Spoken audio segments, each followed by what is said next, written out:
नमस्कार विद्यार्थी मित्रांनो, फ्युचर प्रो एज्युकेशन या यूट्यूब चॅनलमध्ये मी निनाद माने तुमचं स्वागत करतो। बघा, याच्या आधी आपले गणितीय क्षमता म्हणजे क्वांटिटेटिव्ह ॲप्टिट्यूड चे 2 प्रश्नपत्रिका सोडवून झालेल्या आहेत। जर त्या प्रश्नपत्रिका बघितल्या नसतील तर त्या प्रश्नपत्रिका बघा नक्की। आज आपण गणितीय क्षमता किंवा क्वांटिटेटिव्ह ॲप्टिट्यूड याची तिसरी प्रश्नपत्रिका, अतिसंभाव्य जे प्रश्न आहेत जे येऊ शकतात पेपरला, ते आज आपण तिसरी प्रश्नपत्रिका बघणार आहोत। ठीक आहे, चला सुरू करूया व्हिडिओला।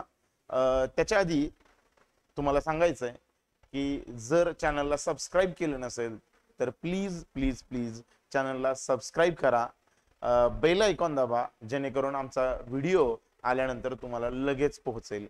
कारण कसं आहे की वेळेत जर का व्हिडिओ तुमच्यापर्यंत पोहोचला नाही तर नंतर त्याचा उपयोग होणार नाही, कारण वेळ खूप कमी राहिलेली आहे।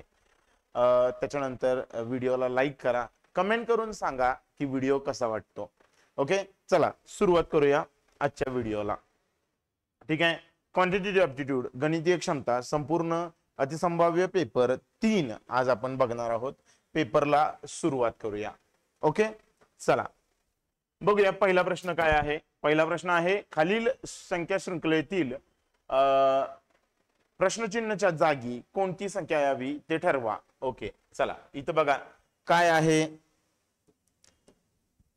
24, त्यानंतर क्वेश्चन मार्क आहे 24, त्याच्यानंतर क्वेश्चन मार्क आहे, त्याच्यानंतर 33.75, त्याच्यानंतर किती आहे 42.25, त्यानंतर 42.5 आहे बघा। ओके, आणि इथं किती आहे 51.5। चला इथं काय नाही मला माहिती, परंतु इथं 0.75 आणि 33.75 नाहीये, 33.25 आहे। 33.25 आणि 42.25 याच्यामध्ये कितीचा फरक आहे रे बघा, 9चा फरक आहे। 33 आणि 9 42, वरचे 0.25 तर आहे तसेच आहेत। ठीक आहे, याच्यामध्ये कितीचा फरक आहे 0.5 चा फरक आहे। याच्यामध्ये कितीचा फरक आहे जरा बघता, 42.5 आणि 51.5, म्हणजे 0.5 तर सेमच आहे। 42 पासून 51 म्हणजे कितीचा फरक आहे 9चा फरक आहे। तुम्ही जरा तिकडून या, 9 0.5 9 म्हणजे इथं तुम्ही 0.5 आणि इथं जर का 9 म्हटलात तर बघूया बरोबर येतं का। 24 अधिक 9, 24 अधिक 9 किती 33। ओके, 33 ठेवून पुढे चेक करा, 33 अधिक, ओ एक मिनिट असं का झालं, 42.25 आणि 42.5 मध्ये 0.25 चा फरक आहे, 0.25 चा फरक आहे। इथं सुद्धा 0.25 चाच फरक करूया। ओके, 33 अधिक हे किती 33 अधिक 0.25 किती आला 33.25 आला, म्हणजे 33 आपलं उत्तर बरोबर आहे। मग आन्सर बरोबर काय असेल, ऑप्शन डी 33, ऑप्शन डी 33। चला बघा समजलं का पहिला क्वेश्चन। ओके चला पुढचा प्रश्न बघा, 4 16 34, 4 16 34 58 88 आणि क्वेश्चन मार्क। हा, इथं कितीचा फरक 12चा, 16 दोन्ही 32 अधिक 2 18चा फरक। ओके, पुढं 4 आणि 2 24चा फरक, पुढं 8 0 3 30चा फरक, पुढं इथं जरा बघा 12 18 24 30 म्हणजे 6 ची 1 पट, 6 ची 2 पट, 6 ची 6 दोन्ही 18 नाही 6 त्रिक 18, अरे 6 ची 2 पट, 6 ची 3 पट, 6 चौक 24, 6 पंचे 30 आणि पुढं काय असावं 6 6 36, 36 असणार आहे। 6 ची 6 पट म्हणजे 88, वाढत चाललेत नंबर बघा, वाढत चाललेत, 4 16 34 58 88 वाढत चाललेत, म्हणजे पुढं काय येणार रे, आता इथं 58 अधिक 30 88 म्हणजे 88 अधिक 36, 88 अधिक 36, 8 आणि 6 14, 8 आणि 4 12, किती आले 124. Option D. Option D. Okay, correct आहे का बघा. चला, स्क्रीनशॉट पाहिजे असेल तर स्क्रीनशॉट काढून घ्या. चला पुढचा बघूया.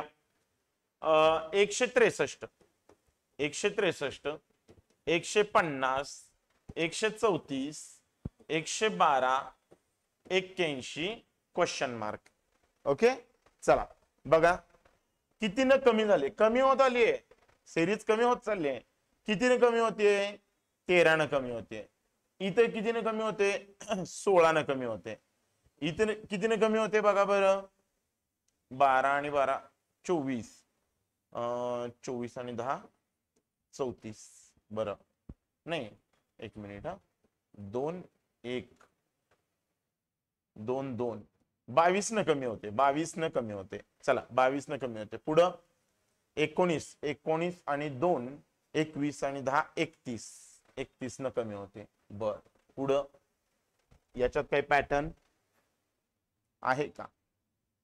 13 16, कितीचा फरक आहे, 13 आणि 16 मध्ये 3चा फरक. 16 आणि 22 मध्ये 4 आणि 2 7चा फरक.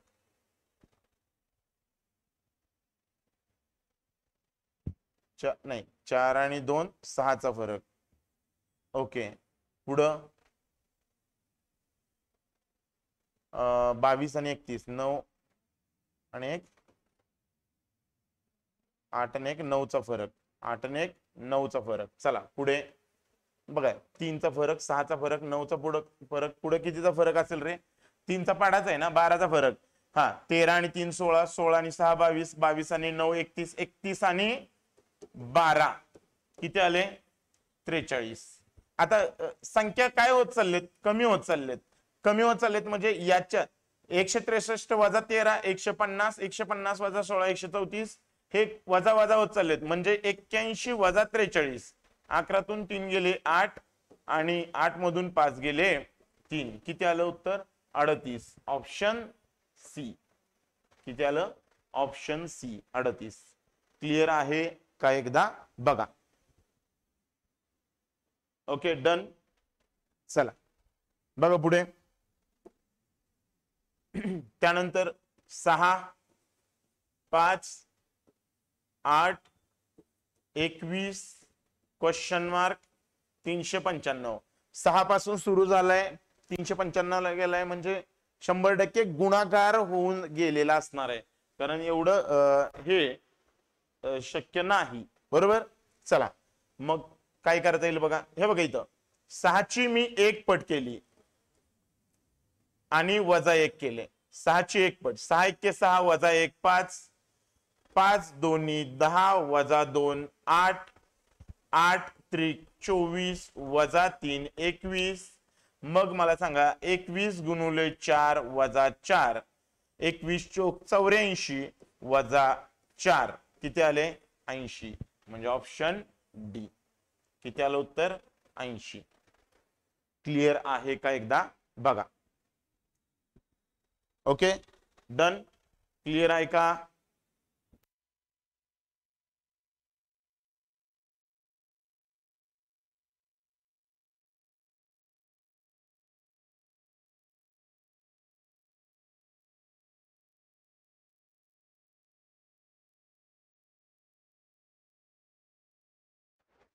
चला पुढचा बघा.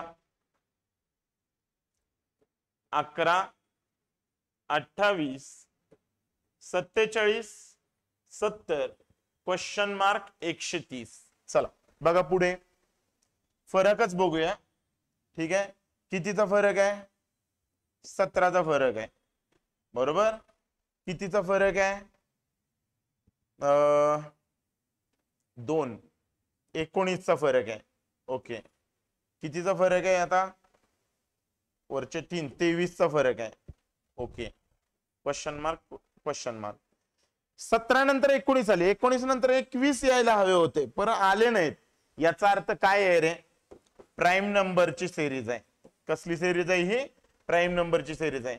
23 नंतर ना 25 येणार आता ना 27 येणार, काय येणार आता डायरेक्ट 29 म्हणजे बर वाढत चाललेत बघा, वाढत चाललेत म्हणजे 11 आणि 17 28, 28 आणि 19 47, 47 आणि 23 70, 70 अधिक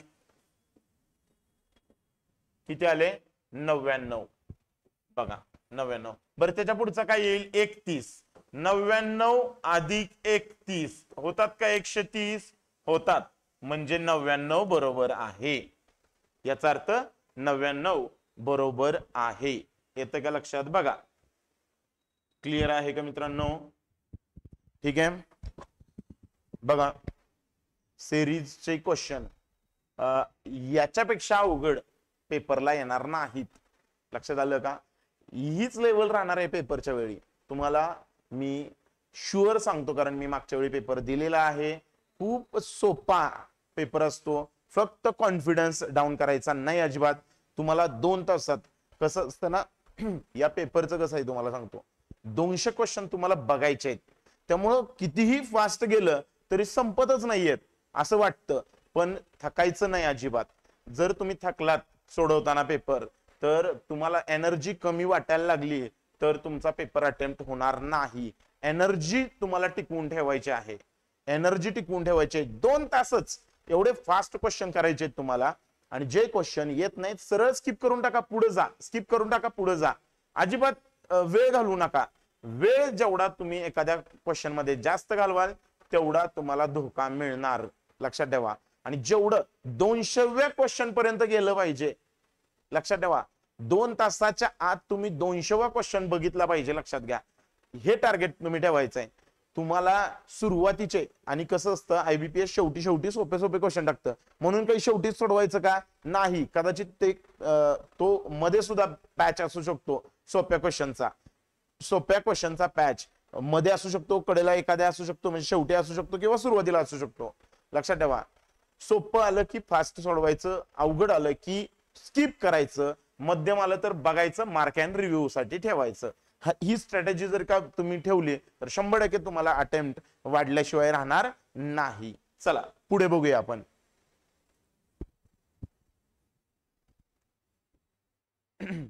ओके चला, ए आणि बी मिळून 5 दिवसात 8/15 काम करतात. ए आणि बी मिळून 5 दिवसात 8/15 काम करतात आणि उरलेलं काम बी एकटा 7 दिवसात करतो. तर ए एकट्याने पूर्ण काम किती दिवसात करेल? ए एकटा ते काम पूर्ण किती दिवसात करेल असं विचारलेलं आहे. ए आणि बी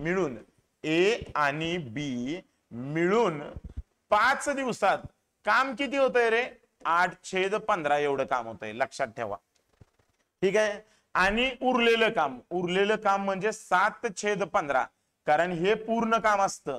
डिनॉमिनेटरला जे असतं, छेदाला जे असतं ते पूर्ण काम असतं. म्हणजे 15 कामं आहेत, त्यापैकी 8 कामं ए आणि बी 5 दिवसात करतात आणि उरलेल्या 7 दिवसात उरलेले काम 7 दिवसात कोण करतं?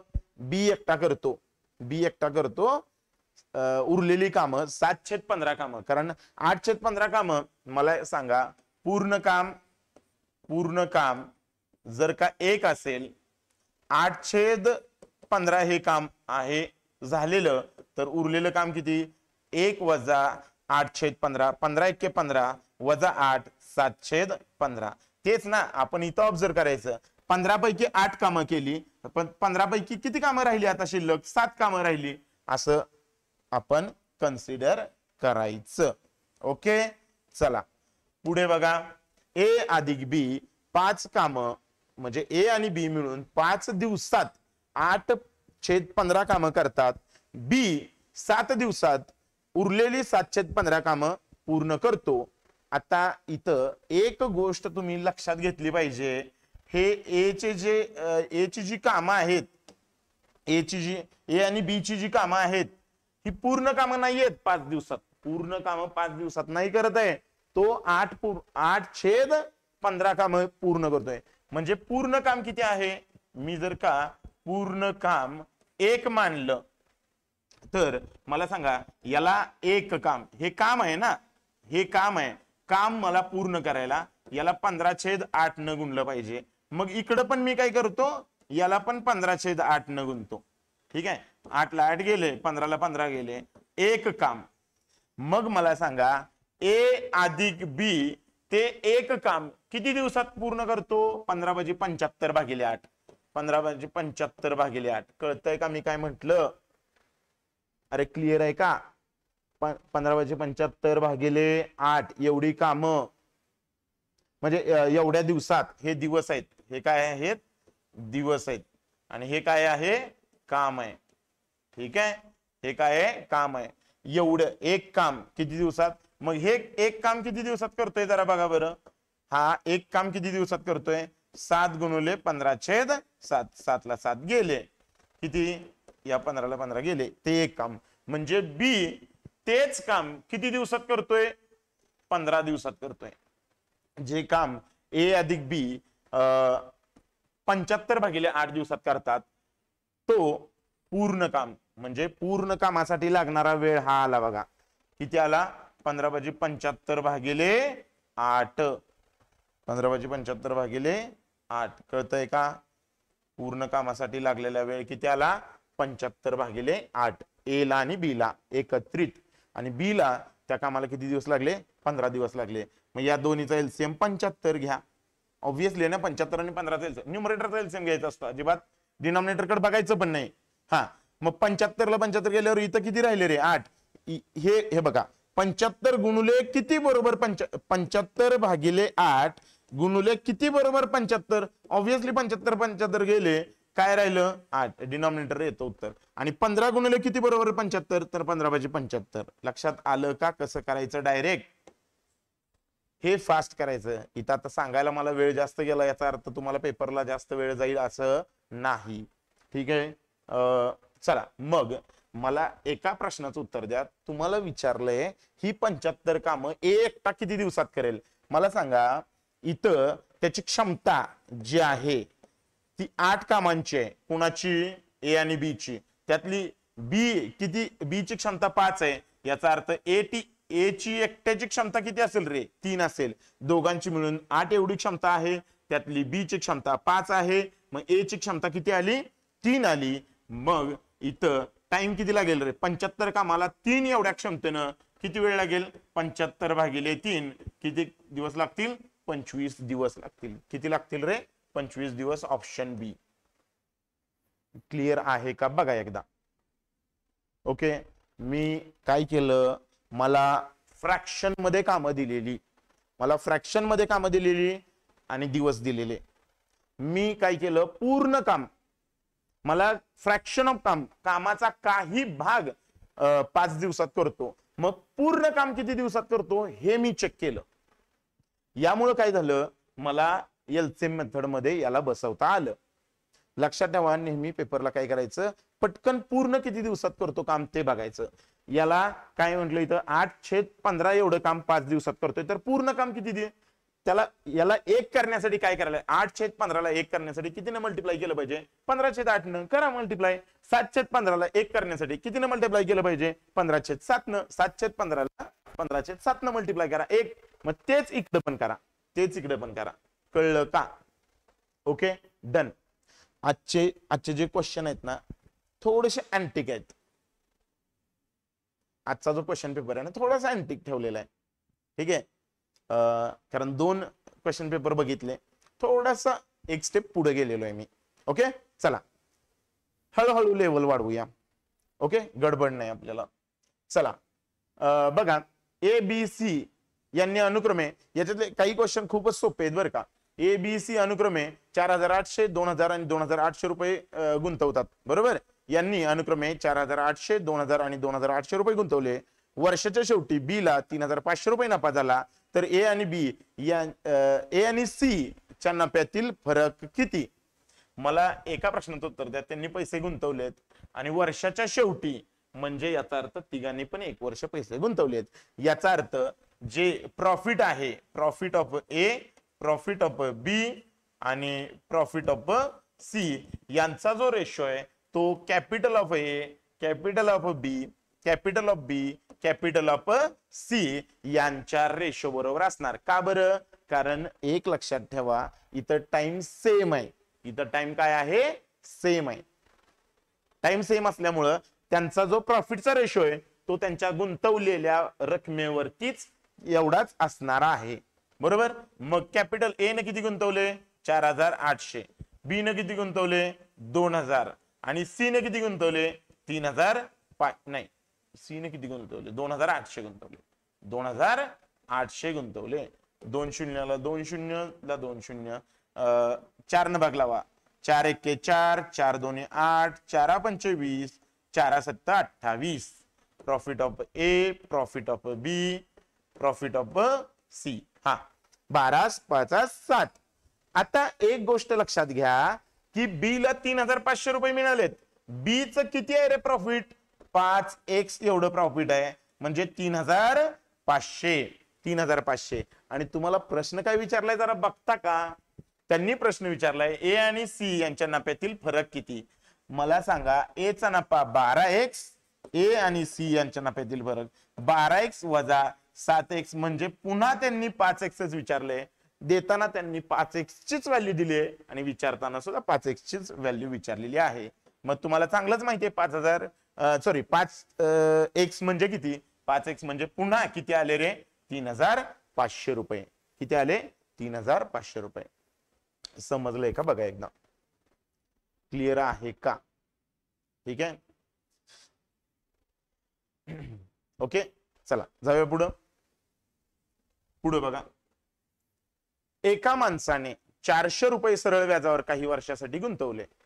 व्याजदर हे वर्षापेक्षा दुप्पट आहे आणि त्याला 2880 रुपये व्याज मिळाले, तर व्याजदर किती होता? बर, एका माणसाने किती रुपये गुंतवले 4000 रुपये गुंतवले.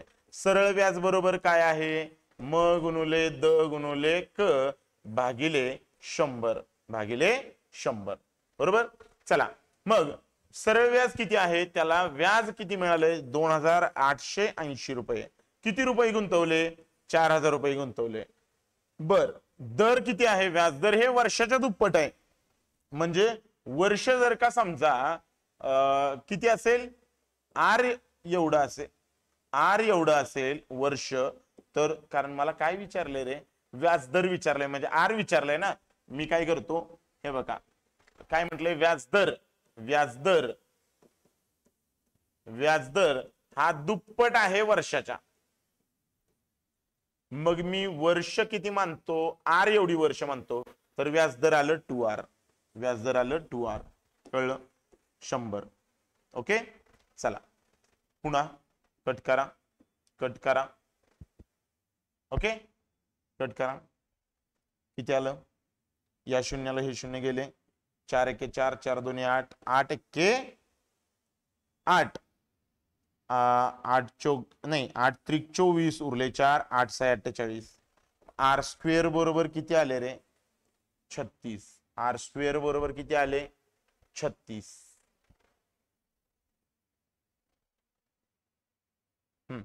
मग आर बरोबर किती, आर बरोबर 6, आर बरोबर 6. मग व्याजदर किती आहे, व्याजदर 12 येणार ना. ऑप्शन नाहीये. मला एक सांगा, व्याजदर हा वर्षापेक्षा दुप्पट आहे, म्हणजे वर्ष आर मानले तर व्याजदर किती आला रे, व्याजदर 2R आला ना. 2R म्हणजे काय आला, 2R म्हणजे व्याजदर किती आला, व्याजदर 2R आला म्हणजे 2 गुणिले 6 म्हणजे 12% आला ना व्याजदर. ठीक आहे, ओके. चला हरकत नाही. इथं ऑप्शन किती आहे 12%, हे बरोबर उत्तर आहे. ठीक आहे, 12% हे बरोबर उत्तर आहे. जरी ऑप्शन मध्ये नसलं तरी आता सध्या हे समजून घ्या. ओके, आपलं बरोबर आहे, डोंट वरी, तुम्ही चिंता करू नका. ठीक आहे, पुन्हा एकदा तरीही चेक करायला काय हरकत नसावी. ओके, 4 दोन्ही 8, 8 त्रिक 24, 8 6 48. ओके, आर स्क्वेअर बरोबर किती आले 36, बरोबर ना. आर बरोबर 6, व्याजदर 2Rच आहे की, बरोबर की, 6 दोन्ही 12, बरोबर आहे. चला पुढे बघा, 90 लिटर मिश्रणात रस आणि पाणी 5:4 च्या प्रमाणात आहेत. जर 36 लिटर मिश्रण काढून त्याऐवजी तेवढेच पाणी टाकले तर पाण्याचे सुरुवातीचे प्रमाण व नंतरचे प्रमाण यांचे गुणोत्तर किती आहे असं विचारलंय. प्रश्न बघा चांगला आहे. हे बघा 90 लिटर आहे, 90 लिटर आहे, त्याच्यामध्ये 5/4 या प्रमाणात रस आणि पाणी आहे. म्हणजे रस आणि पाणी हे कोणत्या प्रमाणात आहे रे? 5/4. 5 आणि 4 9, 9 म्हणजे 90, 9 म्हणजे 90, 1 म्हणजे 10, मग 5 म्हणजे 50 आणि 4 म्हणजे 40. म्हणजे रस आहे 50 लिटर आणि पाणी आहे 40 लिटर. रस आहे 50 लिटर आणि पाणी आहे 40 लिटर. बर, मग आपण इथं लिहूया रस भागिले पाणी. रस भागिले पाणी. रस किती आहे? रस 50 लिटर. पाणी किती आहे? 40 लिटर. यातून आपल्याला काय काढायचं रे? 36 लिटर मिश्रण काढून टाकायचंय. आता 36 लिटर मिश्रण काढून टाकायचंय. 36 लिटर मिश्रण काढून टाकायचंय. मला सांगा त्यातनं रस किती गेला? 5/9 एवढा रस गेलाय. हे बघा 5/4 हे रस आणि पाण्याचं प्रमाण आहे, बरोबर. त्यामध्ये रस किती आहे जरा बघता का? रस आहे 5 किती पैकी? 9 पैकी. 9 पैकी. आणि पाणी किती आहे? पाणी 4 किती? पुन्हा 9 पैकी.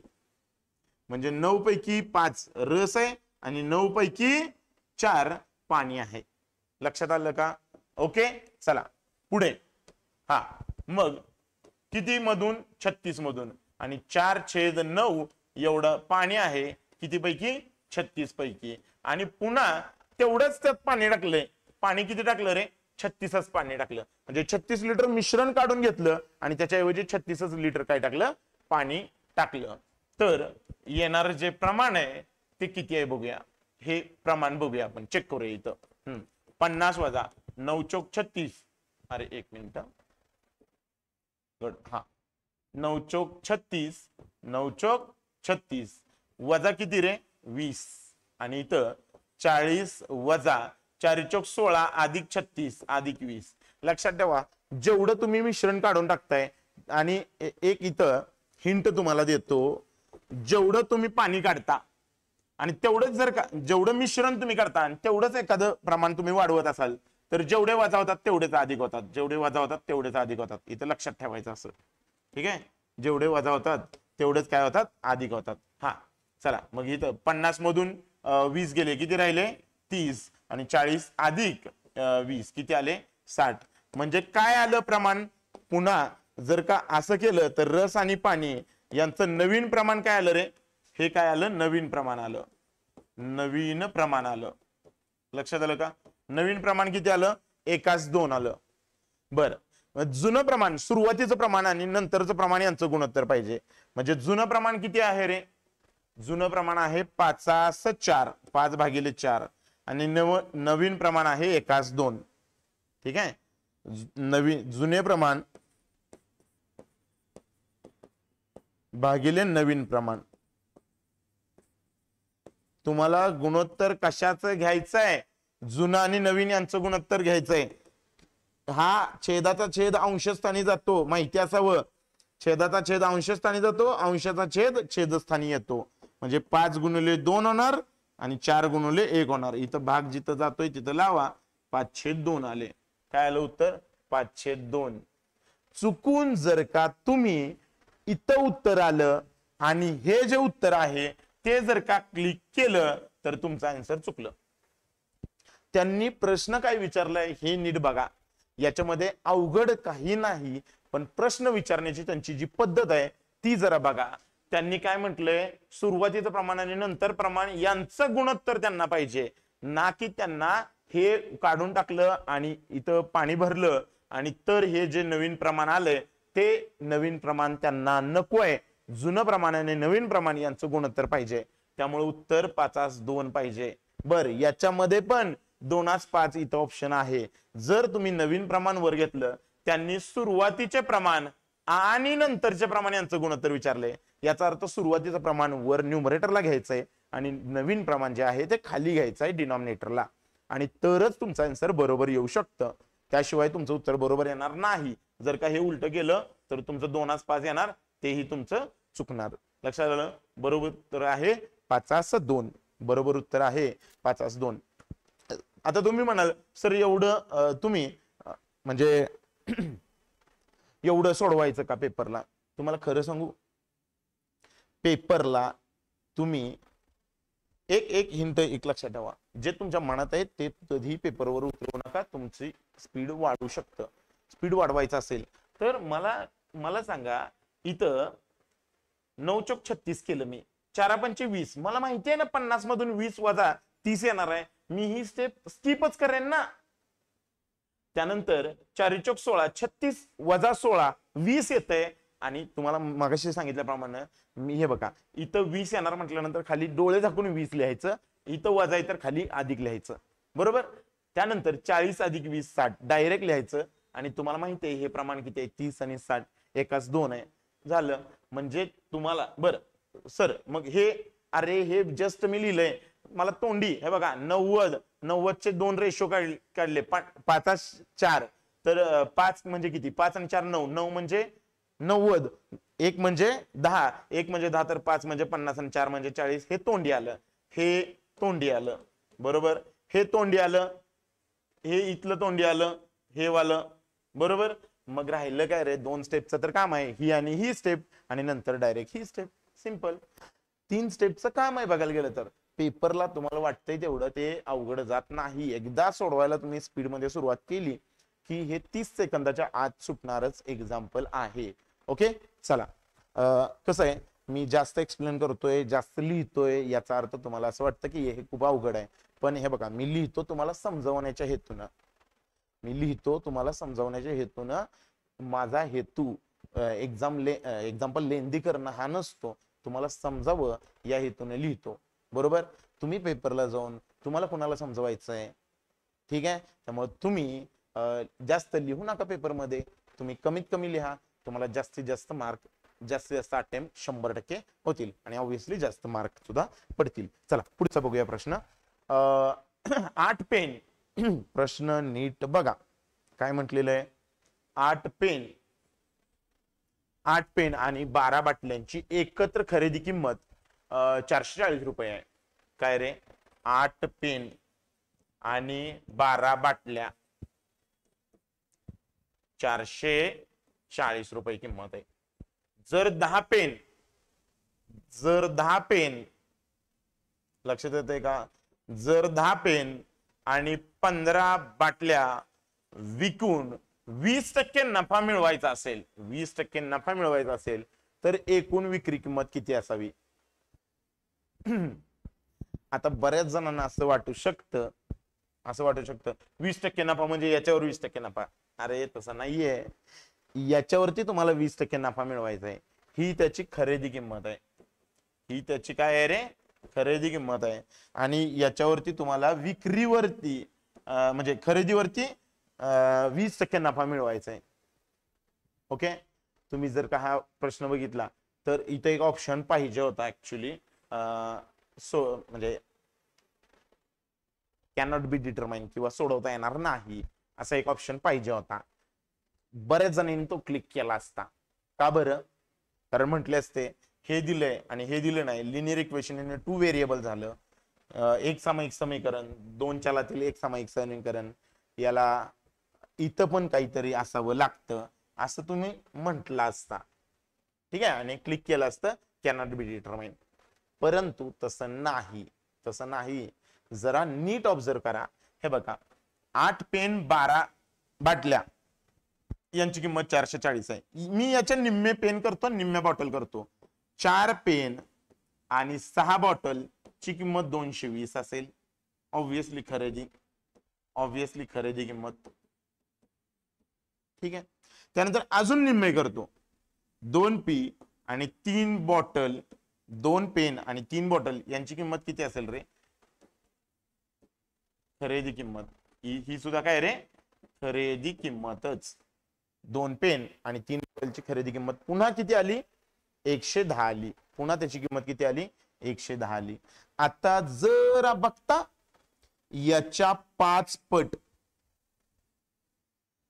10 आहे, याच्या 5 पट 15 आहे. मग याच्या 5 पट किंमत नसावी का रे? इथं 2च्या 5 पट 10 आहे, 3च्या 5 पट, मग इथं सुद्धा 5 पट असली पाहिजे. याचा अर्थ इथं आलं उत्तर तुमचं 550. आलं का 550? 10 बॉटल, 10 पेन आणि 15 बॉटलची किंमत 550 आली. ही खरेदी किंमत आली. ही काय आली रे? खरेदी किंमत. पण तुम्हाला विचारलं आहे या खरेदी किमतीवरती, म्हणजे तुम्ही एवढ्याला ती खरेदी करणार, पण तुम्हाला 20% नफा मिळवायचा आहे, तर विक्री किंमत किती असावी? विक्री किंमत किती असावी?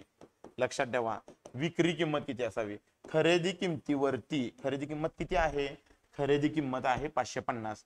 याच्यावरती तुम्हाला 20% नफा मिळवायचा आहे. 20% नफा मिळवायचा आहे. 12 पंचे 60, 12 पंचे 60 आणि 6 66. तर याची विक्री किंमत किती असावी? 660 असावी. 660. ऑप्शन ड. समजलं का? बघा, याच्यामध्ये अजिबात काही करायला लागत नाही, फक्त डोकं चालवायचं, फक्त डोकं चालवायचं. आणि तुम्हाला हे परीक्षेच्या वेळी सुचलं पाहिजे.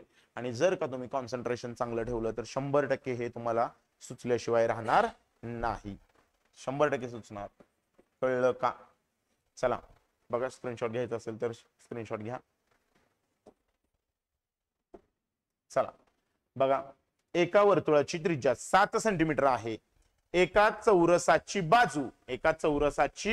बाजू x + 5 सेमी आहे आणि त्या चौरसाची परिमिती वर्तुळाच्या परिघा इतकीच आहे. तर 1 सेमी बाजू असलेल्या दुसऱ्या चौरसाचे क्षेत्रफळ किती? बर, एका वर्तुळाची त्रिज्या म्हणजे r बरोबर किती आहे रे? 7 आहे. बर, एका चौरसाची बाजू म्हणजे a म्हणूया त्याला, ते किती आहे? x + 5 आहे. x + 5 आहे, बरोबर. हा, आणि त्या चौरसाची परिमिती, आता चौरसाची परिमिती काय असते रे? 4 गुणुले बाजू. 4 गुणुले बाजू म्हणजे 4 गुणुले x + 5. 4 गुणुले x + 5, बरोबर. हा, मग किती असणार? 4x + 4 पंचे 20 असणार आहे. 4x + 4 पंचे 20, 20 असणार आहे, बरोबर. त्या चौरसाची परिमिती जी आहे, ही जी परिमिती आहे, परिमिती म्हणजे सगळ्या बाजूंची बेरीज. आता चौरसाच्या सगळ्या बाजू काय असतात? समान असतात, बरोबर. मग एक बाजू x + 5 आहे, तर 4 बाजू किती आल्या? 4 गुणुले x + 5. मग 4x + किती आले? 20. 4x + किती आले? 20. मग परिमिती जी आहे 4x + 20 ही परिघा एवढीच आहे. मग परिघ किती असतो?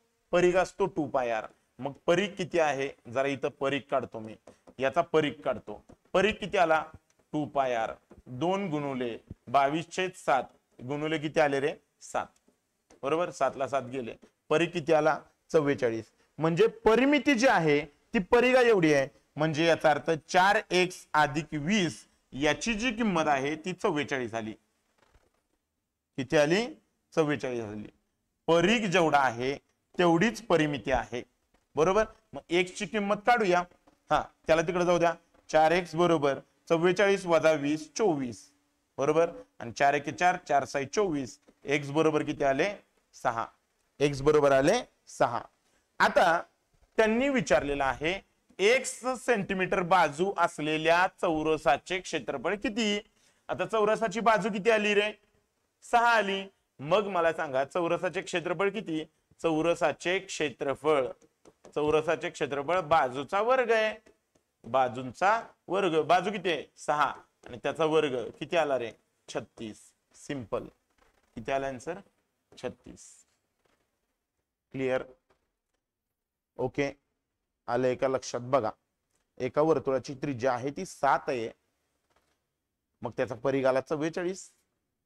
x + 5 बाजू असलेल्या चौरसाचं जी परिमिती आहे ती 7 सेंटीमीटर त्रिज्या असलेल्या वर्तुळाच्या परिघा एवढी आहे, बरोबर. मग मी हे परिघ काढला 44 आणि त्याचा आणि परिमितीचं इक्वेशन घेतलं, तयार केलं आणि त्याच्यावरनं मी x ची व्हॅल्यू काढली. समजलेलं आहे का? बघा, चला पुढे जाऊया. स्क्रीनशॉट घ्यायचा असेल तर, एक बाईक 42 किलोमीटर प्रति तास वेगाने 8 तास चालली आणि 32 किलोमीटर प्रति तास वेगाने 2 तास चालली, तर त्या बाईकचा सरासरी वेग किती? आता सरासरी वेग काय असतो तुम्हाला सांगतो. सरासरी वेग असतो एकूण अंतर भागिले एकूण वेळ. आता हे कसं मी तुम्हाला 2 मिनिटात समजावतो. एक्झाम्पल साठी सांगूया. मी कोल्हापुरात राहतोय, ठीक आहे. इथून सातारा 100 किलोमीटर अंतरावरती आहे आणि साताऱ्यापासून पुढं पुणे पुन्हा 100 किलोमीटर अंतरावरती आहे. आता एक्झाम्पल साठी मी सांगतो की मला साताऱ्याला जायचंय. मी साताऱ्याला जाताना कराडमध्ये वगैरे थांबलो मध्ये, ठीक आहे. कोल्हापूरवरून साताऱ्याला जाताना मी कराडमध्ये थांबलो, 10 मिनिटं थांबलो, तर मी जो तिथं घालवलेला वेळ आहे तो सुद्धा काउंट केला जाणार. समजा मी सकाळी 10ला निघालो आणि 12ला पोहोचलो, 100 किलोमीटर अंतर आहे, तर मला काय म्हणणार की तू 10ला निघालेला 12ला पोहोचला, म्हणजे तुला एकूण 2 तास लागले. म्हणजे 100 किलोमीटर तू 2 तासात पार केले. म्हणजे तू कितीच्या स्पीडनं आला इथं, तर 50च्या स्पीडनं आला. 100 किलोमीटर तू 2 तासात पार केले, परंतु मी 10 मिनिटं मध्ये थांबलेलो. मी 10 मिनिटं मध्ये थांबलेलो. मग ऍक्च्युअल माझा हा वेळ सुद्धा काउंट केला गेला. म्हणजे तुम्ही काहीही करा, ए पॉइंट पासून बी पॉइंट पर्यंत तुम्हाला किती वेळ लागतो एकूण, तो एकूण वेळ तुम्ही थांबलेला असा नाहीतर चालवत असा. आता मला सांगा 50चं जे स्पीड आहे ते प्रत्येक वेळी 50चं स्पीड असेल का रे? घाटात जरा वेगळं स्पीड असेल, चांगल्या हायवेला अजून जास्त स्पीड असेल, रस्त्याची कामं सुरू आहेत पुलांची मध्ये मध्ये, तिथं स्पीड कमी असेल, डायव्हर्जन वगैरे असणार आहेत, बरोबर. 50चं स्पीड नाही मी कमीच करणार नाही, पुढे माणूस आला तरी कमी करणार नाही, असं होतं का कधी? नाही. म्हणजे स्पीड कमी जास्त होतं. पण काय बाबा, मी ए पॉइंट पासून बी पॉइंट पर्यंत किती अंतर पार केलं आणि किती वेळात पार केलं, या 2 गोष्टींचा संबंध असणार आहे. मग एकूण अंतर 100 आणि एकूण वेळ किती.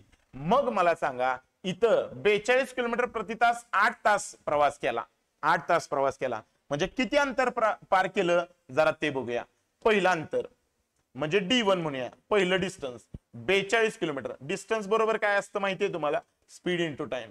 42 स्पीड आणि 8 तास म्हणजे 8 दोन्ही 16, 8 चौक 32 आणि 1 33, 336 किलोमीटर अंतर. आणि D2 किती अंतर?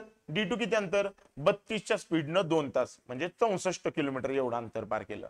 म्हणजे एकूण अंतर किती पार केलं रे? 336 अधिक 64. आणि एकूण वेळ किती घेतला?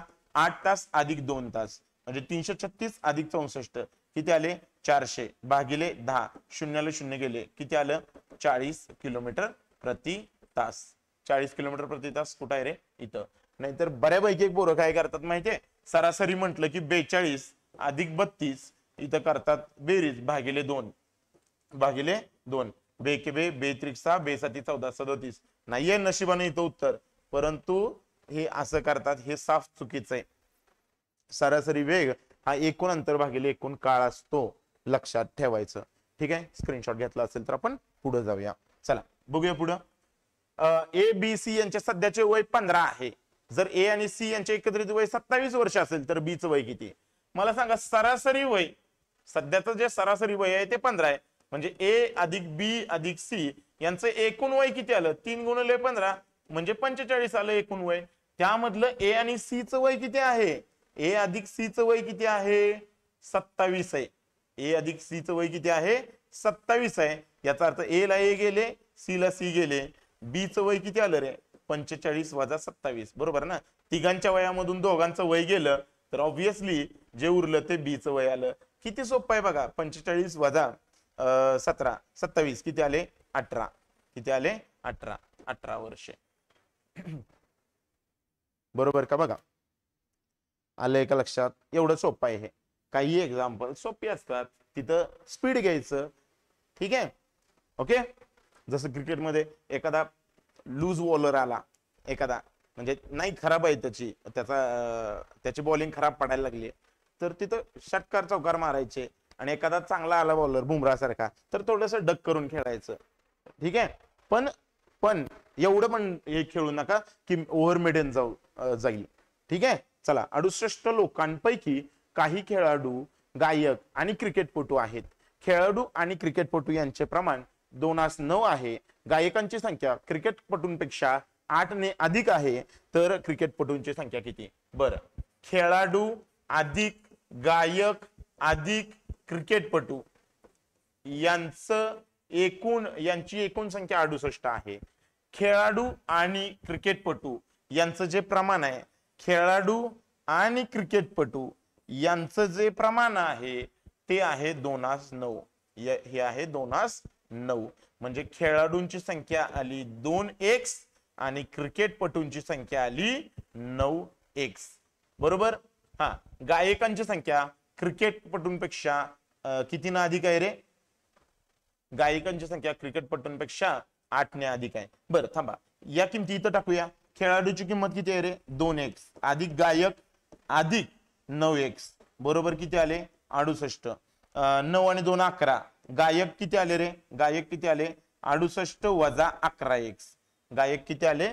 68 वजा 11x. आणि क्रिकेटपटू किती आहेत? गायकांची संख्या क्रिकेटपटूंपेक्षा 8 ने अधिक आहे. म्हणजे गायक वजा क्रिकेटपटू यांची संख्या, यांच्यामध्ये 8चा फरक आहे. मग गायक किती आहेत? आता एवढ्यात शोधले मी. गायक किती आहेत? 68 वजा 11x. आणि क्रिकेटपटू किती आहेत? क्रिकेटपटू हे बघा इथं मला माहिती आहे किती आहेत? 9x. यांचं हे किती आहे? फरक किती आहे? 8 आहे. 68 वजा 20x बरोबर 8. 8 इकडे वजा बाकीला, 20 तिकडं बेरजेला. बरोबर. 68 वजा 8 बरोबर 20x. मग 20x बरोबर किती आलं? 60 आलं.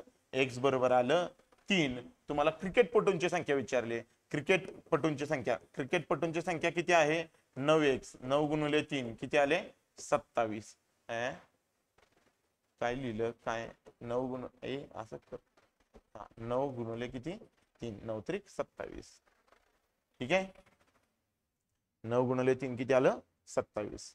समजलंय का? बघा इथं गायक आहेत आणि इथं क्रिकेटपटू आहेत, यांच्यामध्ये 8चा फरक आहे असं सांगितलंय. जास्त कोण आहे? गायक आहे. गायक वजा क्रिकेटपटू 8चा फरक आहे. मग 68 वजा 11x वजा 8x बरोबर वजा 9x बरोबर 8. अशा पद्धतीनं काढले. समजलंय का? बघा ठीक आहे. समजलं आहे का? ठीक. चला बघा पुढेचा. हा, रवी एका वस्तू 12.5 नफ्यावर विकतो. जर त्याने ती वस्तू 22.50 रुपयांनी अधिक विकली असती तर त्याला 25% नफा झाला असता. हे 12.5% म्हणजे किती माहितीये का तुम्हाला? 12.5% म्हणजे 1/8. म्हणजे 8 रुपयाची वस्तू 12.5 ही वस्तूची खरेदी किंमत आणि हा झाला नफा. म्हणजे 8 रुपयाच्या वस्तूवरती 1 रुपया नफा, याला म्हणायचं 12.5%. बरोबर. म्हणजे खरेदी किंमत किती आली रे? खरेदी किंमत आली 8x बरोबर. आणि नफा आला x. म्हणजे विक्री किंमत किती आली रे? विक्री किंमत आली 9x बरोबर. 9x. काय म्हटलंय? रवी एक वस्तू 12.5% नफ्यावरती विकतो. जर त्याने ती वस्तू 22.5 म्हणजे 22.5 रुपयांनी अधिक विकली असती, म्हणजे विक्री किंमत त्याने वाढवली असती 22.5 न, तर त्याला 25% नफा झाला असता. जरा बघा इथं मी काय लिहितोय हे बघा. पूर्वीचे ठीक आहे. इथं मी खरेदी किंमत आणि इकडं विक्री किंमत लिहितो. पूर्वीचे मी 8x ला घेतलेली वस्तू 9x ला नॉर्मली विकतोय. आत्ताचे काय आहे रे? मी 8x ला घेतलेली वस्तू कितीला विकतोय? 25% नफ्यानं. पूर्वी विकत होता 12.5% नफ्यानं, आता विकतोय 25% नफ्यानं. जरा इथं बघता का? 8x वरती 25% नफा म्हणजे 125 भागिले 100. 25 चोक 100, 25 पाचा 125, 5 4 1 4, 4 2 8, 5 2 किती रे? 10x. मग पूर्वीची विक्री किंमत आणि आताची विक्री किंमत याच्यामध्ये कितीचं अंतर आहे जरा बघता का? याच्यामध्ये 22.50चं अंतर आहे. म्हणजे या दोन्हीमध्ये कितीचा फरक आहे? तर x चा फरक आहे. 9x आणि हे 10x. पूर्वीची विक्री किंमत आताची विक्री किंमत याच्यामध्ये 22.5चा फरक आहे. म्हणजेच या दोन्हीमध्ये x चा फरक आहे. x म्हणजे 22.50. विचारलंय तुम्हाला वस्तूची खरेदी किंमत किती. मग वस्तूची खरेदी किंमत म्हणजे किती रे? 8x ची व्हॅल्यू विचारले. 8 गुणिले किती? 22.5. 8 पंचे 40, 8 दोन्ही 16, 16 आणि 4 20. 8 दोन्ही 16, 16 ने 2 18, पॉईंट नंतर एक डिजिट म्हणजे किती आलं रे 180 रुपये आलं. वस्तूची खरेदी किंमत किती आली 180 रुपये आली. समजलंय का बघा, फक्त क्लिअर आहे का बघा. ओके चला पुढे जाऊया थोडस. हा फास्ट चला. एका कामासाठी एक गट नेमलेला होता ज्याने 20 दिवसात काम पूर्ण करायचे होते. बर त्या गटामध्ये किती लोक होती नाही माहिती, परंतु त्यांना काम 20 दिवसात पूर्ण करायचं होतं. पण त्यातील 12 जण आले नाहीत आणि उरलेल्या जणांनी 32 दिवसात ते काम पूर्ण केले. गटातील मूळ सदस्यांची संख्या किती होती. बर मी सदस्य संख्या सदस्य संख्या x मानतो. बरोबर मी सदस्य संख्या x मानतो. एका कामासाठी गट नेमलाय, मग x गुणुले 20 हे काय झाले रे काम झालं. म्हणजे काय हे बघा लोक गुणुले दिवस बरोबर काम. ठीक आहे लोक म्हणजे इफिशियन्सी ना बरोबर. आता पण त्यातील 12 जण आलेच नाहीत, म्हणजे 12 जण आले नाहीत म्हणजे x वजा 12. बर 12 जण आले नाहीत आणि x वजा 12 जण आले नाहीत. मग उरलेल्या जणांनी ते काम किती दिवसात पूर्ण केलं 32 जणांनी. म्हणजे एक लक्षात ठेवा जे काम x लोक 20 दिवसात करतात ती x वजा 12 लोक 32 दिवसात करतात. तेच काम करतात की नाही. मग दोन्ही लेफ्ट हँड साइड आणि राईट हँड साइड इक्वेट करूया. x गुणुले 20 बरोबर x वजा 12 गुणुले 32. ठीक आहे मग 4 ने भागालवा 4 पंचे 20 4 8 32. 5x बरोबर किती आले 8x वजा 12 8 96. याला इकडे घ्या याला इकडे घ्या किती आले 96 बरोबर 3x. x बरोबर किती आले 23. x बरोबर किती आले 3 त्रिक 9 नाही 32 सॉरी 23 नाही 32. 3 त्रिक 9 3 दोन्ही 6 32 बरोबर. म्हणजे सदस्य संख्या किती होती तर 32.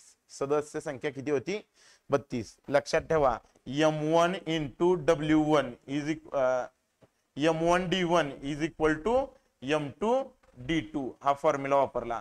व्यक्ती गुणुले दिवस व्यक्ती किती आहेत x दिवस आहेत 20. व्यक्ती आहेत x वजा 12 दिवस आहेत 32.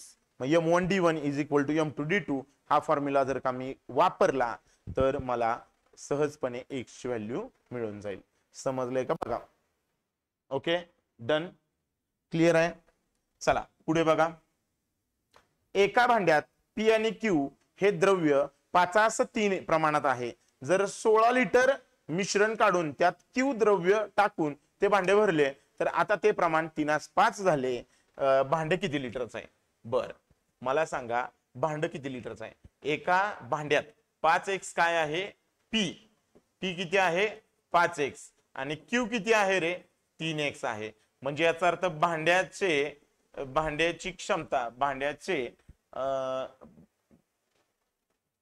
भांड्याची क्षमता म्हणूया भांड्याची क्षमता 8x लिटर आहे बरोबर का 8x लिटर आहे. बर काय म्हणतात ते त्याच्यामध्ये 5x P आहे आणि 3x काय आहे Q आहे.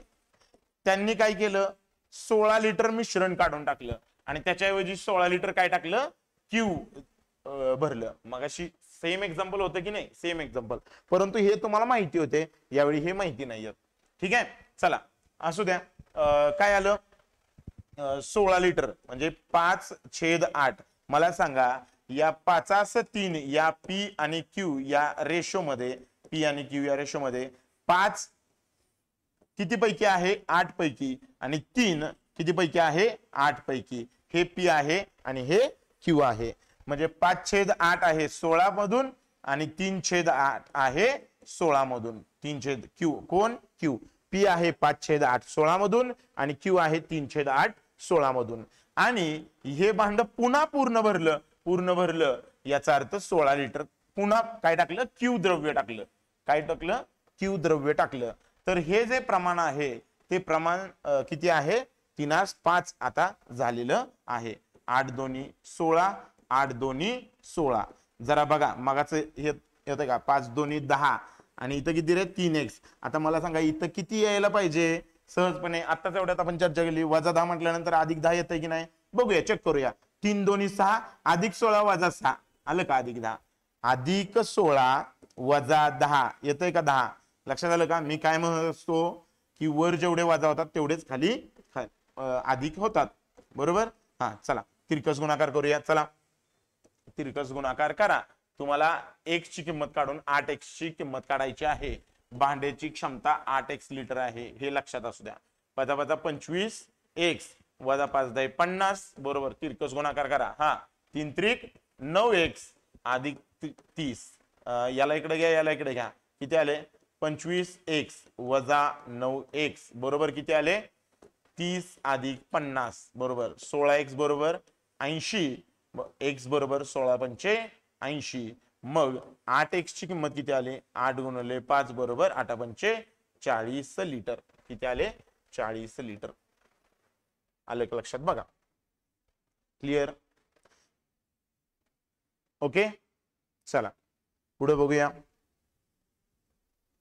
45 किलोमीटर प्रति तास वेगाने धावणारी ट्रेन एका पुलावरून 36 सेकंदात जाते.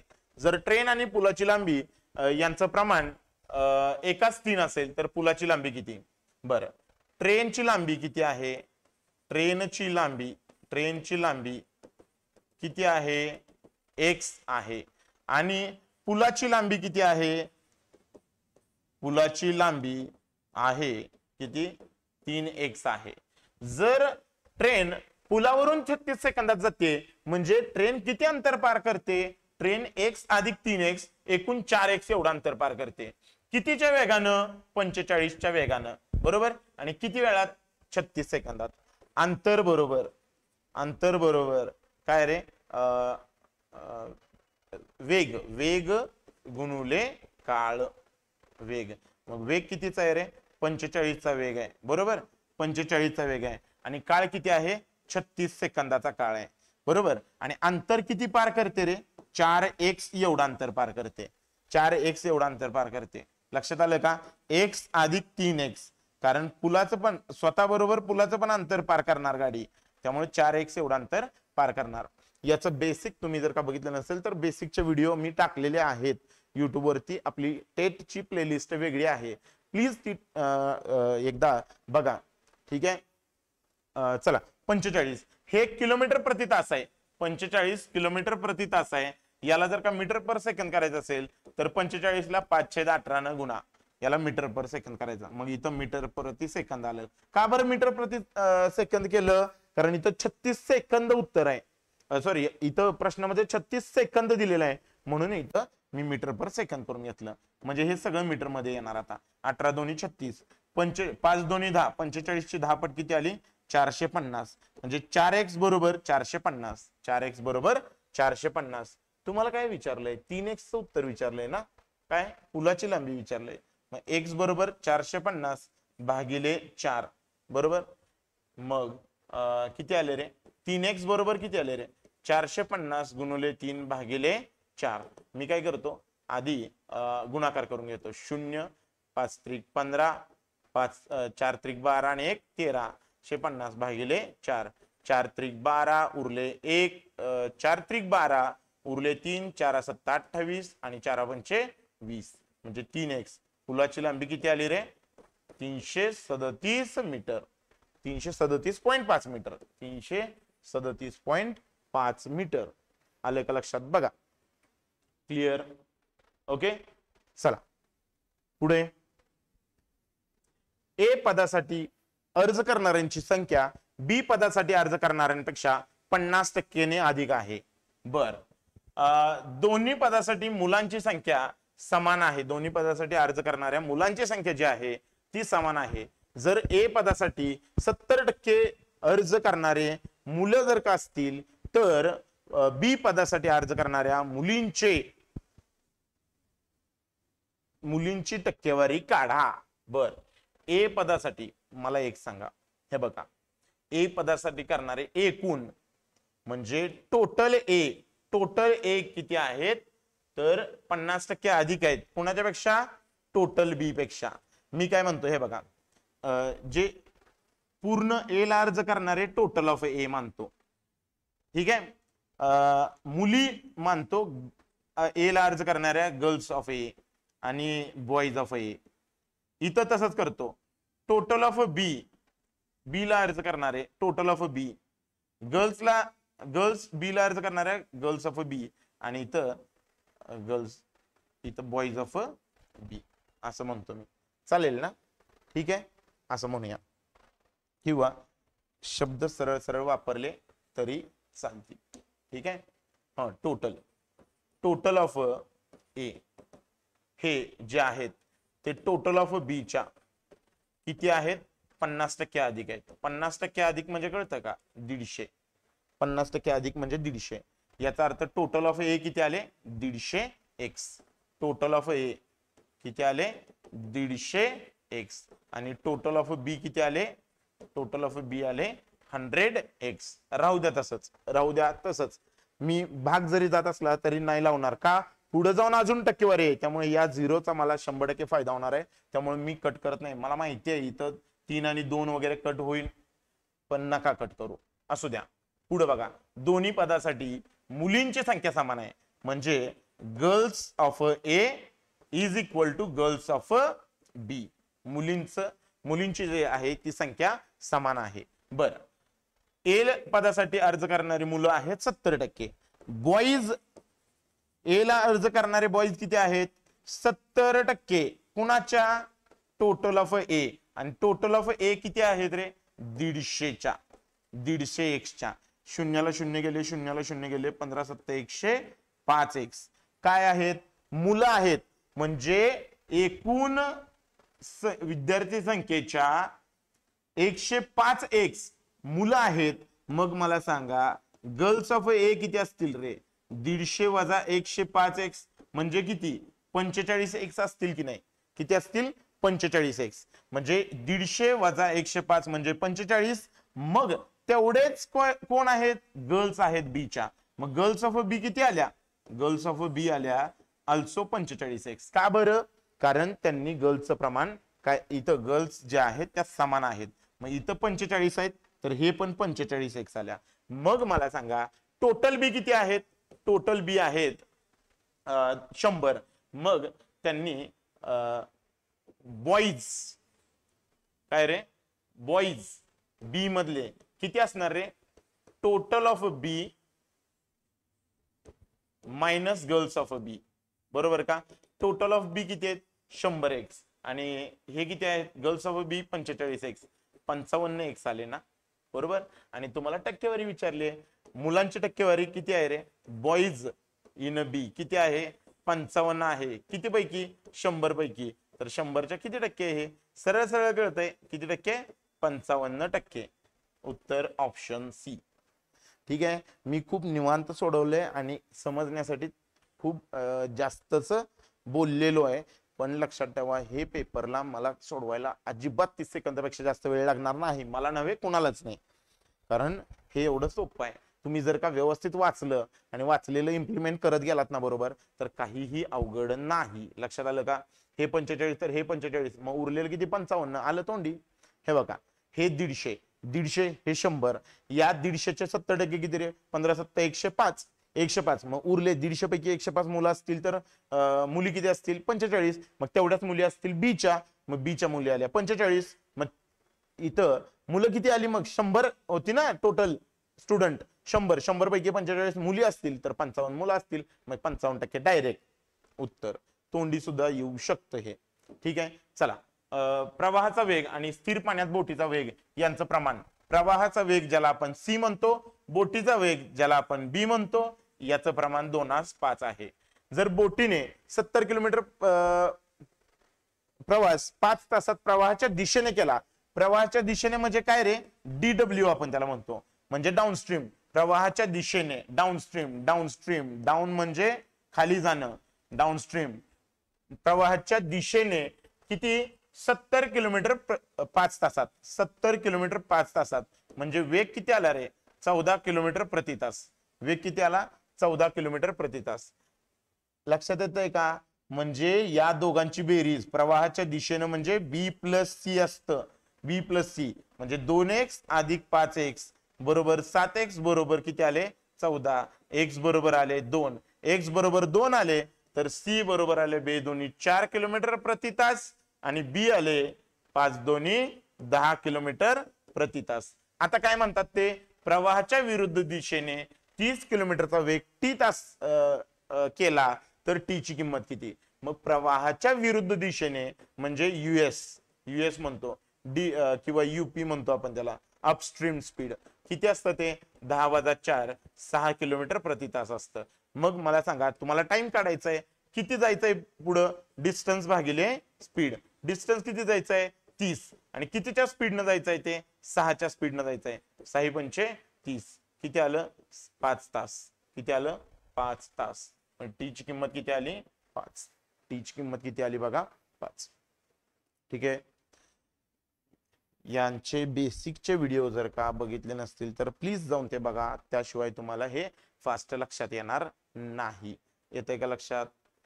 ओके चला. आणि तरीही एक लक्षात द्या, बेसिक मी जास्त व्हिडिओ नाहीत, अर्ध्या एक तासाचे फक्त व्हिडिओ बनवलेले आहेत आणि महत्वाचे मुद्दे कव्हर केलेले आहेत. ओके चला पुढे बघा. हा आता काय आहे बघा, इथं खालील रेषालेखामध्ये 4 वेगवेगळ्या राज्यातील शहरांची गावं आणि शहर दिलेली आहेत. हे बघा शहर कशात दिलेले आहेत बघा बरं. शहर दिलेले आहेत निळ्या लाईन मध्ये, गावं दिलेली आहेत ऑरेंज लाईन मध्ये. ओके मग पी क्यू आर आणि एस हे 4 राज्य आहेत आणि याच्यामध्ये शहर आणि गावं दिलेली आहेत. काय दिलेले आहेत? शहर, शहरे आणि काय रे? गावे. शहरे. बर शहर किती आहे रे? पी मधलं शहर किती आहे? 200. 200. चला आणि गावं किती आहेत? गावं किती आहेत बघा.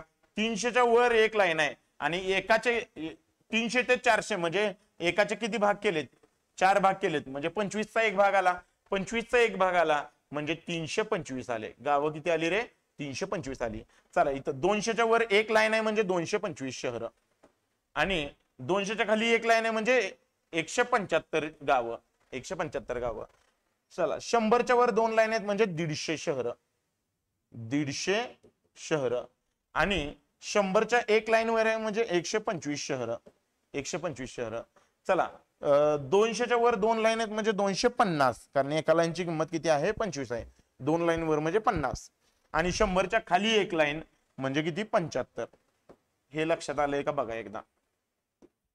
मी काय केलं, पटकन हे काढून घेतलं. परत परत बघायला लागत नाही हो, परत परत बघायला लागत नाही, म्हणून हे काय केलं मी काढून घेतलं. ठीक आहे चला याला काय करूया, कॉपी करूया, आपण पुढे घेऊया. हा चला प्रश्न बघा. प्रश्न बघा. हा प्रश्न काय म्हणतो, जर एक्स मधील एकूण गावे, एक्स दिसतंय का इथं तुम्हाला कुठे? X P Q R S आहे. एक्स मधील एकूण गावे पी मधील शहरांपेक्षा 20 ने जास्त आहे. म्हणजे एक्स मधील जे गाव आहे ते पी मधील शहरांपेक्षा 20% अधिक आहे आणि एक्स मधील जे शहर आहेत गावे आणि इथं शहरे जे आहेत ते आर मधील शहरापेक्षा 60% अधिक असतील तर एक्स मधील एकूण शहर आणि गावं किती असं विचारलंय. ओके सिंपल आहे रे, काहीही नाही याच्यामध्ये. एक्स मधली गावं पी मधील शहरांपेक्षा, मग पी मधील शहर किती आहे रे? 200. 200च्या 20% अधिक, 200च्या 20% अधिक म्हणजे 12 दोन्ही 24, 240.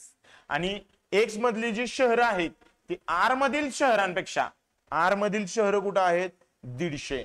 त्याच्यापेक्षा 150 त्याच्यापेक्षा 60% अधिक आहेत. 60% अधिक म्हणजे 160 भागिले 100, शून्याला शून्य गेले. 15 गुणिले 16 किती आले रे? 240. मग 240 अधिक 240 किती आले? 480.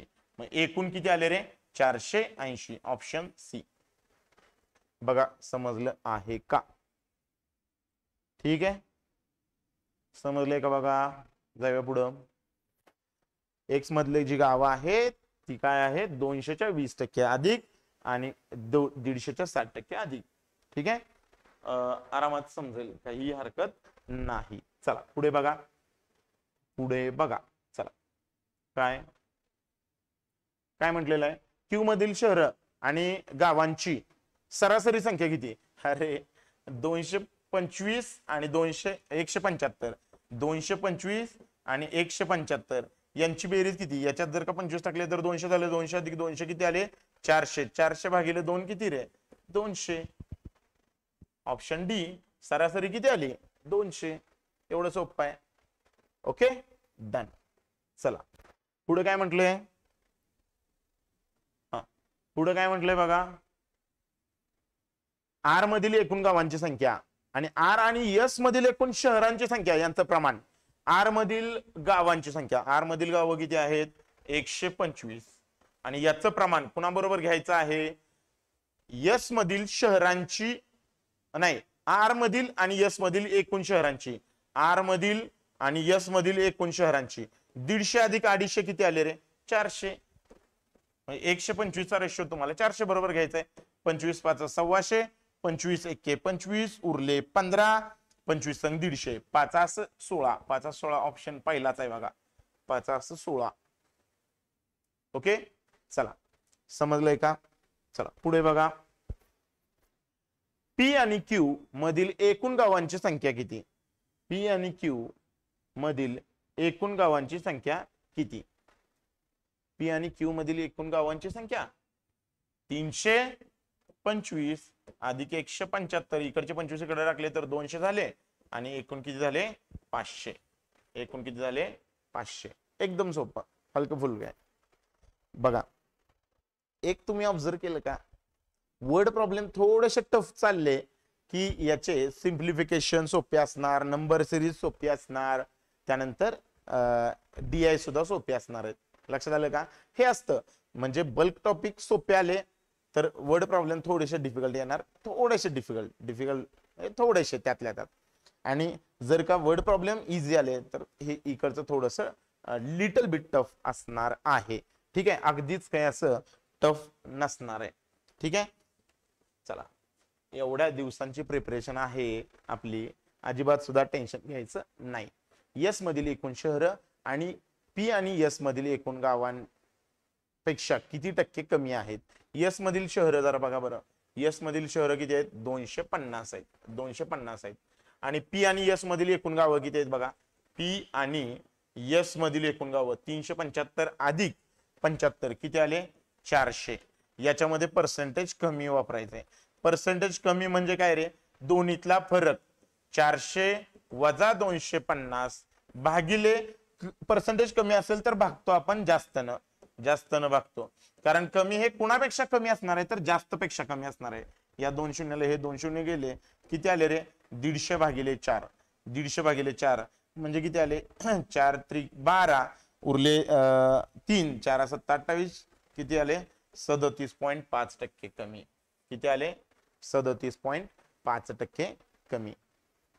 ओके समजलं आहे का? एकदा बघा. Okay done. चला पुढे बघूया, पुढे बघूया.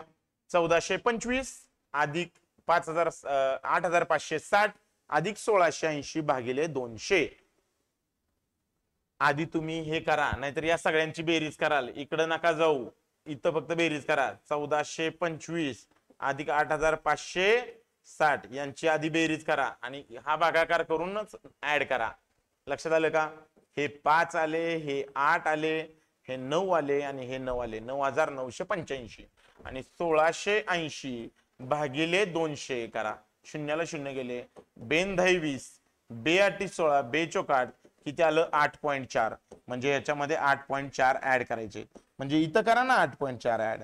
ठीक आहे, 0.4 8 आणि 5 किती आले? 13. 8 आणि 1 9, हे 9 हे 9, 99 3 नाही 99 93.4, 99 93.4. हे बघा इथं आहे बघा, 99 93.4, 99 93.4. नीट लक्ष द्या बरं का, सगळे कन्फ्युजिंग आहे. इथं 99 39.4 चुकून ते क्लिक होतं, असले करायचं नाहीये. चला पुढे बघा, क्वेश्चन मार्क पर्सेंट म्हणजे क्वेश्चन मार्क भागिले किती रे? 100 गुणुले 800 शून्याला शून्य या शून्याला हे शून्य 293 वजा 22% 22 भागिले 100 गुणिले 750 शून्याला शून्य किंवा सरळ काय करूया बरं 5 न भागालू 5 दोन्ही 10 5 एक्के 5 15 वाजे 75 आहे आणि इथं किती रे आले 11 11 गुणिले 15 165 बरोबर 165 293 वजा 165 293 वजा 165 13 तून 5 गेले 8 9 मधून 7 गेले 2 ठीक आहे हे 128 आले हे 128 आले बरोबर आता इथं क्वेश्चन मार्क गुणिले 8 आहे मग क्वेश्चन मार्क बरोबर काय येणार रे 128 भागिले 8 हे गुणिले 8 इकडे आले 8 8 एक्के 8 8 एक्के 8 उरले 4 8 6 48 क्वेश्चन मार्क बरोबर आले 16 16 कुठे दिसतंय बघा इथं आहे बघा हा ड ऑप्शन ड 16 क्लिअर आहे का ओके चला बघा पुढे हा 25.6% 25.6% कुणाचे 250 चे आणि question mark under root question mark बरोबर 119 हा किती आले 25 चोक 100 किंवा 50 ची 50 ची 2 पट आणि 50 ची ही 5 पट आहे बे के बे दोन्ही 4 उरला एक 82 16 128 गुणिले 5 करा 75 40 5 दोन्ही 10 आणि 4 14 5 एक्के 5 आणि 1 6 64 पॉईंट नंतर एक डिजिट म्हणजे 64 अधिक किती आले रे हे 100 ओके हे बेरजेल आहे तिकडे गेले वजाबाकीला 119 वजा 64 हे किती आले 5 55 वर्गमुळात क्वेश्चन मार्क बरोबर आले 55 क्वेश्चन मार्क बरोबर 55 चा काय आला वर्ग आणि 55 चा वर्ग तुम्हाला चांगलाच माहिती आहे काय रे कसा करायचा असतो 55 चा वर्ग 5 गुणिले 6 करायचा 30 आणि त्याच्या पुढे काय करायचा 25 जोडून टाकायचा 5 गुणिले 6 मग 75 चा वर्ग कसा करणार 7 गुणिले 8 7 8 56 त्याच्या पुढे 25 जोडायचा 56 25 मग 30 25 कुठे आहे ऑप्शन 30 25 आहे की इथं ऑप्शन 30 25 समजलंय का बघा क्लिअर आहे का चला सेकंड लास्ट वर आलो बघा सेकंड लास्ट वर आलो हा 4.5/6 वजा 5.5/9 आता बरोबर क्वेश्चन मार्क वजा 2.1/3 अधिक 11/18 हे सगळे या बाजूला घेऊन या हा याला कसं लिहिणार आहे तुम्ही 4 अधिक 5/6 वजा 5 इथं वजा तर आत पण वजा जाणार ठीक आहे कारण इथे एक छुपा ब्रॅकेट असतो बरोबर हा हे वजाच या बाजूला आलं अधिक आलं अधिक 2 अधिक 1/2 1/3 आणि इकडे गेले हे वजा वजा 11/18 बरोबर काय आले रे क्वेश्चन मार्क चला हे जे इंटिजर आहेत ते एका बाजूला लिहिले 4 वजा 5 अधिक 2 अधिक किती आले 5/6 वजा 5/9 अधिक 1/3 वजा 11/18 बरोबर क्वेश्चन मार्क छेद समान करण्यासाठी कितीची गरज आहे 18 ची गरज आहे मग याला 6 न गुणा याला 2 न गुणा याला 3 न गुणा मग किती आलं 4 आणि 1 मिनिट 4 आणि 2 6 6 मधून 5 गेले 1 राहिले 1 अधिक इथं सगळीकडे छेद समान झाला 18 बरोबर 5 त्रिक 15 5 त्रिक 15 वजा 10 अधिक 6 वजा 11 बरोबर क्वेश्चन मार्क 1 अधिक 15 वजा किंवा काय करूया 15 आणि 6 21 वजा 11 वजा 10 0 0 भागिले 18 आता 0 भागिले 18 म्हणजे 0 1 अधिक 0 1 अधिक 0 म्हणजे किती रे 1 हे बघा पहिलाच ऑप्शन आहे ऑप्शन पहिलाच आहे 1 याचं उत्तर किती आलं 1 येतंय का लक्षात बघा ओके चला चला पुढं शेवटचा प्रश्न ओ ब्रॅकेट नीट लक्ष द्या बरं का खूप ब्रॅकेट आहे तिथं 30% ऑफ कुणाचे 80% ऑफ 850 हा ब्रॅकेट आहे आणि या ब्रॅकेटला भागिले 34 आहे आणि हा ब्रॅकेट इथं कंप्लीट झालाय आणि नंतर पूर्ण हा कंप्लीट झालाय लक्षात येत आहे का चला 30% कुणाचे जरा इथं आधी हे ब्रॅकेट आधी काय सोडवणार ब्रॅकेट सोडवणार ऑफ सोडवणार परत भागाकाराकडे जाणार चला हा 80%, 80% म्हणजे काय रे, 80 भागिले 100 गुणिले 850, शून्याला शून्य गेले, शून्याला शून्य, 85 चे 8 पट. बघा 8 गुणिले 85, इकडे जर का मी याची दुप्पट केली तर हे 85 म्हणजे 170, 17 चोक 68, किती आले 680. आता हे भागाकाराचं जे आहे त्याला मी गुणाकाराच्या स्वरूपात लिहू शकतो असं, बरोबर. नाहीतर गुणाकार पण नका करू, जाऊ द्या, चला गुणाकार करू नका. आता इथं छेद हे कट होऊन जाईल. 17 दोन्ही 34, 17 वजा 85, बे के बे, बे चौक 8, बरोबर का. काय राहिलं रे, 30% म्हणजे 30 भागिले 100 गुणुले 4 पंचे 20, 4 पंचे 20, शून्याला शून्य गेले, शून्याला शून्य, 3 दोन्ही किती आले 6, उत्तर किती आलं 6. क्लिअर आहे का बघा, क्लिअर आहे का, एकदा बघा. जास्तीत जास्त प्रॅक्टिस करा, जेवढं प्रॅक्टिस कराल मॅथ्स आणि रिझनिंगच्या बाबतीत तेवढं तुम्हाला ते जास्त समजेल. जर का आमचे प्रयत्न तुम्हाला खरंच आवडत असतील तर चॅनलला सबस्क्राईब करायला विसरू नका, कारण तुम्ही बघताय आणि सबस्क्राईब करत नाहीये. लक्षात येतंय का. आमची काही अपेक्षा नाही, आमची पैशांची तर अजिबात अपेक्षा नाही. आम्ही टेटचे इन फ्युचर सुद्धा, म्हणजे पुढे जरी टेट 4 आली, टेट 5 आली, सगळे व्हिडिओ आम्ही फ्री ऑफ कॉस्ट, आम्ही टेटची बॅचेस लॉन्च करणार नाही, सगळा कंटेंट आम्ही फ्री देऊन टाकणार आहे. ठीक आहे, लक्षात येते का. तर आमची फक्त एक इच्छा आहे की सबस्क्रायबर वाढले पाहिजेत. ठीक आहे, जास्तीत जास्त लोकांच्या पर्यंत ही, म्हणजे कसं आहे, सबस्क्रायबर जेवढे वाढतील तेवढं जास्तीत जास्त लोकांच्या पर्यंत आम्हाला पोहोचता येईल, आणि जेवढं जास्त लोकांच्या पर्यंत आम्ही पोहोचू तेवढा त्या लोकांचा फायदा होईल. ठीक आहे, आमची एवढीच एक माफक अपेक्षा आहे. चल, जर लाईक जर तुम्हाला आवडत असतील आमचे प्रयत्न तर लाईक करा, व्हिडिओला कमेंट करा, कसं वाटलं ते सांगा, शेअर करा तुमच्या मित्रांच्या पर्यंत, जेणेकरून हा व्हिडिओ जास्तीत जास्त लोकांच्या पर्यंत पोहोचला पाहिजे. ओके, आजच्यासाठी आपण इथंच थांबूया. मी तुमची रजा घेतो. जय हिंद, जय महाराष्ट्र.